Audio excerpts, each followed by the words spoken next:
Ndị Igbo be anyị, ndewo Igbo klaasị anyị abịa ịgụ akwụkwọ. Taa bụ gịnị? 16 kwuo 16 n'ime ọnwa gịnị? Juun. Anyị abịago dee ede gụọ agụ. Anyị na-achọ ịkpọ ka ede edemede. Tupu anyị gaba n'iru, anyị ga-ekwu ihe n'oyibo tụgharịa anya n'Igbo. Oke nwa mma na-ekwu n'oyibo, oke nwa na-atụgharị ya n'Igbo. Ya bụ ndị nne na nna Igbo, unu jisie ike kụzielu ụmụ unu Igbo. Ọnyanwa bụ ejirimara anyị. Biko nu kwa mbọsị unu pụta mgbede fanata akwụkwọ, ibute akwụkwọ fa kụzichalụfa. Ị na-akụzie na oyibo, ị na-atụgharịlụfa anya n'Igbo, fa na-amụta ma sentensị nya ogologo edemede. Ya bụ anyị ga-akpọ ihe oke nwa ekwu onye n'Igbo. Oke nwa group bụ gịnị? Ndị na-anọkọ. Ikwutekweli ekwu aka. Ndị na-anọkọ, ndị mmadụ na-anọkọ ọkụ ya. Igwe mmadụ na-anọkọ ọnụ. Ikwutekweli abịa m isi igwe mmadụ, ikwuzie ndị na-anọkọ. Ndị na-anọkọ dịzikwa ka ọka mma karịa igwe mmadụ ọkụ ya. Na ndị na-anọkọ kụọrọ onwe gị aka. Nwa o nwere ọgụgụ isi. Tụlụ ugo papa.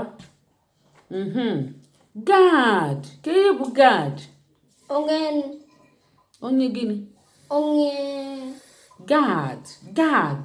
Onye nga. Onye nga. Nga. Ịgbara gad kwa. Ọ bụrụ wọda ka anyị na-ekwu. No gad.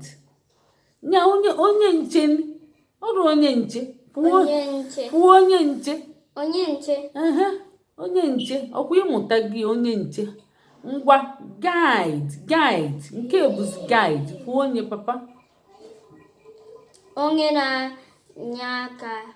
Onye na-enye aka. Kwụsie ya ike papa. Onye na-enye aka. Onye ntụziaka. Pụọ onye ntụziaka. Onye na-edu ije. Onye na-egosi nzọụkwụ. Onye na-egosi nzọụkwụ. Ngwa kụọla onwe gị aka papa. Ngwa nee nke hard. Nnukwu. Onye ọzọ papa. Nnukwu.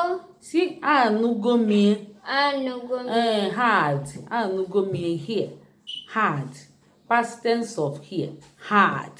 Kwuo anụmịa. Mee hard. Opulobu. Onye ọzọ papa. Opulobu. Onye ọzọ nna. Opulobu. Isi gịnị? Opulobu. Kwuo mkpụrụ obi. Kwuo mkpụrụ. Obi. Ngwa kụọ aka. Ngwa ka kụzie anya ọsịsọ. Group. Ndị na-anọka. Guard. Ndị na-echeli. Ndị nche. Guide. Onye na-enye aka. Onye na-enye aka, ntụziaka. Hard. Nnukwu. Hard. Mkpụrụ obi. Anyị emesigo mbọsị taa. Ngwa feele ndị Igbo aka sịfa ka emesịa. Mgbe ọzọ anyị ga-enwekwa echi anyị ya apụta ọzọ ka emesịa. Ngwa sịfa ka ọ bọọ.